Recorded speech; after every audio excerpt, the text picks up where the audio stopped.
Bismillahirrahmanirrahim. In the name of Allah, the most gracious, the most merciful. Dear students, Assalamu alaikum wa rahmatullah. हमने कल John Keats को discuss किया था कि John Keats की poetry कैसी है। आज उनकी फर्स्ट जो ऑड है उसको डिस्कस करते हैं। Ode to nightingale. What's mean by ode? Ode से क्या मुराद है? ऑड बेटा एक ऐसी नज़्म होती है जिसमें जो फीलिंग्स हैं वो ठीक है एग्जाल्टेड वे में उन्हें बयान किया जाता है और इसका स्टाइल बहुत ज़बरदस्त होता है।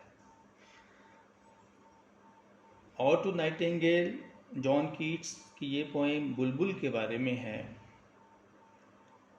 बुलबुल का गुनगुनाना, उसका गीत गाना, उसका बोलना, उसकी वॉइस बहुत ज़्यादा स्वीट होती है। जॉन कीट्स जंगल में होता है कि उसे एक दरख्त पे बुलबुल बैठा नज़र आता है और वो गीत गा रहा होता है, अपनी आवाज़ में बोल रहा होता है। ये आवाज़ बुलबुल की उसे बहुत ज़्यादा अट्रैक्ट करती है। ये बात जहन में रहे, राइटर चाहे वो ड्रामाटिस्ट है, नॉवलिस्ट है, पोइट है, फिक्शन राइटर है, वो अपनी सिचुएशंस को देखते हुए लिखता है। उसके सामने जो लाइफ में वाक़यात हो रहे हैं होते हैं उनको वो अपनी राइटिंग में समो देता है।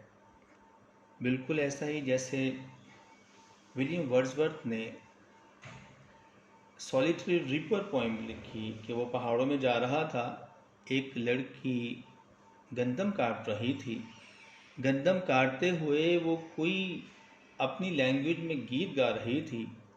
वो गीत उसको इतना ज़्यादा अट्रैक्ट किया, समझ नहीं आया वो क्या गा रही है, क्या गुनगुना रही है, लेकिन उसकी आवाज़ उसे बहुत ज़्यादा मेलोडियस लगी। बिल्कुल ऐसे ही जैसे जॉन कीट्स जो है वो जंगल में था तो नाइटिंगेल की आवाज़ जो है, बुलबुल की जो आवाज़ है वो उसे बहुत ज़्यादा सवीर लगी और उसकी आवाज़ को सुन के उसकी दुनिया के जो मसाइल हैं वो अपनी प्रॉब्लम को बिल्कुल भूल गया। Let's start its first stanza. My heart aches and a drowsy a numbness pains my sense as though of hemlock I had drunk। बुलबुल का गीत जब वो सुन रहा था तो सुनते हुए वो अपनी फीलिंग का इजहार कर रहा है कि मैं अपने सारे गम को, दुखों को भूल गया। मेरा जो दर्द था, मेरी तकलीफ़ थी वो मैं भूल गया और मैं अपनी तकलीफ़ से ऐसे जो है लाताल्लुक़ हो गया कि मुझे मेरे दर्द जो है महसूस ना हुए और मेरा जहन जो है, और मुझे ऐसे लगा कि जैसे मैंने कोई जहरीला दरख्त जो है उसका जहर पी लिया हो।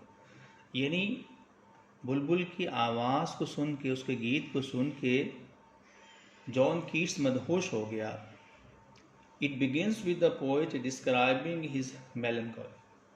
पोएम का आगाज़ शायर अपने गम की जो वजाहत करते हुए बयान करता है। Inspired by a Nightingale singing, this heavy sounding word expresses that the song of the nightingale brings him excessive joy, which turns into joy, pain and sadness।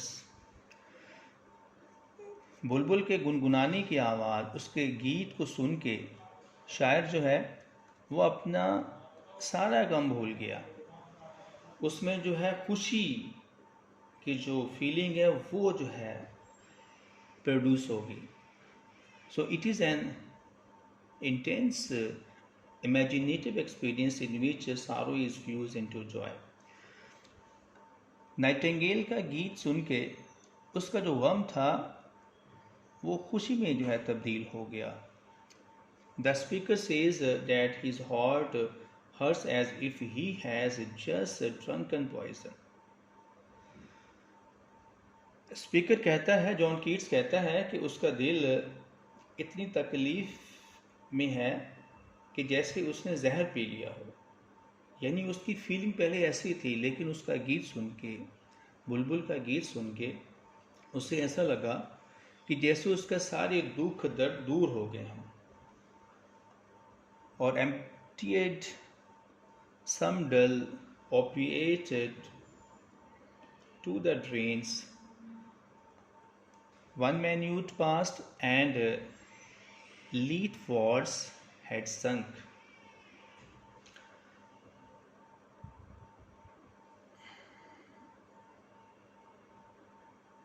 यानी उसे ऐसा लगा जैसे उसने कोई ड्रग पी ली हो, अफ्यून जो है वो पी ली हो, और पीने के बाद एक लम्हे के लिए उसे ऐसे लगा कि जैसे वो दुनिया के सारे गमों को भूल चुका हो। He is not dying after all, कहता है कि वो मर नहीं रहा। He tries to another approach to explain how he feels. ये जो इसका अंदाज है, वो जो महसूस कर रहा है, अपने एहसासात की जो वजाहत करने के लिए उसने ये दूसरा तरीका इख्तियार किया है कि नाइटिंगेल की सॉन्ग को सुनने के बाद उससे ऐसा लगा कि जैसे कोई बंदा जहर पी लेता है, बंदा जो है वनूदगी में आ जाता है और उसे ऐसा लगता है, यानी वो अपनी दुनिया को भूल जाता है। बिल्कुल बुलबुल का जो सॉन्ग है ये इसके लिए ऐसा है कि वो सारी चीज़ों को भूल गया है। He feels as though he has drunk some powerful drug or painkiller that causes him to sink into a kind of oblivion. उसे ऐसा महसूस हुआ है कि उसने कोई ऐसी ताकतवर जो है नशा ले लिया है कि उसका गम जो है वो दूर हो गया है। In Greek mythology, Lethe was a river in Hades, the underworld that made people forget all their memories if they drank from it. जो यूनानी मिथोलॉजी में लेथ एक ऐसा दरिया था कि जिसका पानी पीने के बाद लोग सारी चीज़ों को भूल जाते थे, यानी उनकी याददाश्त जो थी वो ख़त्म हो जाती थी। वो अपनी लाइफ के बारे में जो मसाइल थे उनको भूल जाते थे। वो अपना जो उनका जो पास था उसको भूल जाते थे। There is really no way to dance around it. The speaker is comparing his feeling to being totally strung out on drugs. Opium is a powerful drug made from the poppy flower, and it was the rage among certain adventurous types in the 19th century. यदि वो जब उसने बुलबुल के song को सुना तो really speaker को ऐसा लगा कि जैसे वो दुनिया के तमाम मसाइल को भूल चुका है। वो अपने एहसासात को ऐसे बयान कर रहा है कि जैसे एक बंदा जो है वो जब अफ्यून खाता है तो वो अपनी ज़िंदगी के बारे में इतने नशे में होता है कि वो अपने करंट लाइफ को भूल जाता है। और जो अफ्यून जो है, ये भांग का जो फूल है, ठीक है, उससे बनाई जाती है। 19वीं सदी में ये चीज़ बहुत आम थी। Next lines of first stanza, this not through envy of thy happy lot but being too happy in thine happiness.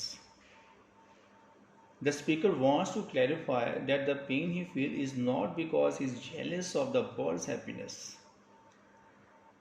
John Keats कहता है, ये इस बात को वाज़े करना चाहता है कि वो बुलबुल जो गीत गुनगुना रहा है, जो सिंग कर रहा है, वो इससे हासद नहीं है, हसद नहीं कर रहा कि उसकी खुशी से बहुत ज़्यादा उसे एनवी फील हो रहा है, जो instead he is excessively happy for the birds happiness. लेकिन इसके बजाय वो जो परिंदे की खुशी में बहुत ज़्यादा खुश है कि वो इतने अच्छे मूड में गुनगुना रहा है. He is like that friend who burst into tears when you share really good news and cries I am just so happy for you, but you are not sure if they are really happy for you or just sad for themselves. बिल्कुल ऐसा ही है जैसे कुछ किसी दोस्त को जो है आप उसकी अच्छी खबर के बारे में सुनते हैं, गुड न्यूज़ के बारे में सुनते हैं, तो आप ठीक है चलाते हैं, ओए होए यार मैं बहुत खुश हूँ तुम्हारे लिए। यानी दूसरों की खुशी में भी इंसान बहुत ज़्यादा खुश होता है अगर वो एक अच्छा इंसान है। बिल्कुल ऐसे ही जॉन कीट्स बुलबुल के का जब गीत सुनता है तो उसकी खुशी में खुश है। वो उसको खुश देखता है तो इसलिए नहीं है कि उससे जेलस हो गया है, बल्कि वो उससे खुश है।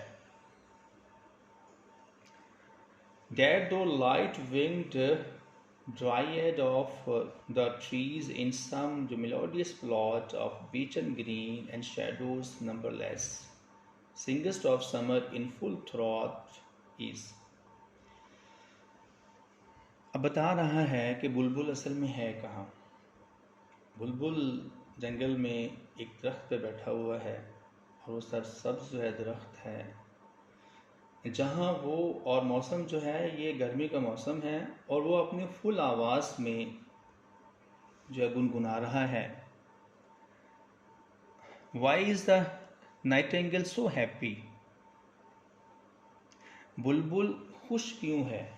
Because it gets to sit in the trees all the day and sing about summer time. कि सारा दिन जो है गर्मियों के मौसम में दरख्तों पे बैठना और गुनगुनाना जो है, ये एक ऐसी सिचुएशन है जिससे वो केयर फ्री लाइफ गुजार रहा है। The Nightingale is not a large bird. बुलबुल एक जो है बड़ा परिंदा नहीं है, छोटा सा परिंदा है।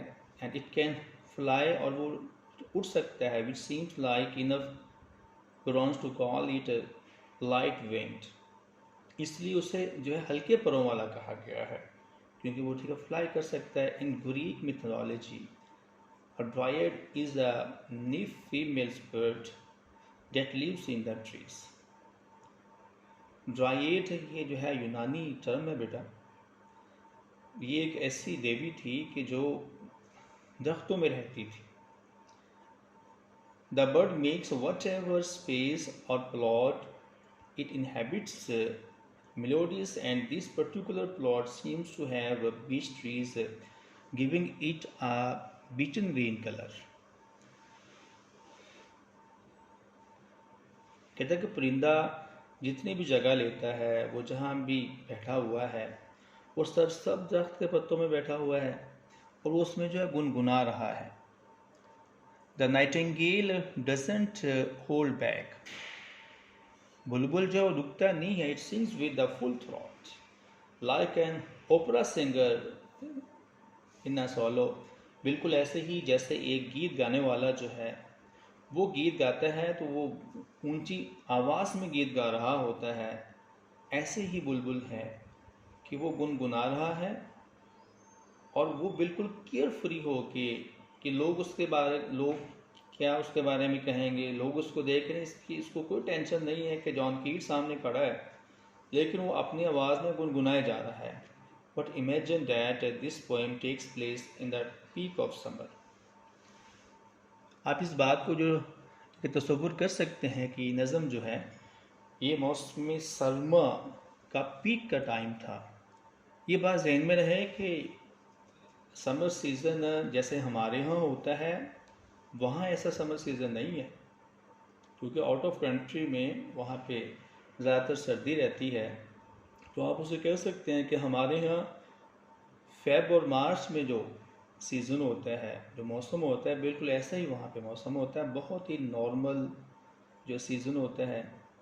तो ऐसा सीज़न होता है कि परिंदे जो हैं वो उस वेदर से इंजॉय करते हैं। विंटर सीज़न नहीं होता, क्योंकि बहुत ज़्यादा सर्दी पड़ती है और विंटर सीज़न में वैसे भी ऐसे छोटे परिंदों की डेथ हो जाती है। कल इंशाल्लाह हम इसका जो सेकंड स्टैंजा को देखेंगे। अल्लाह से दुआ है कि अल्लाह की ज़ात हम सबको अपने हिफ्ज़ व अमान में रखे। अस्सलामु अलैकुम व रहमतुल्लाह।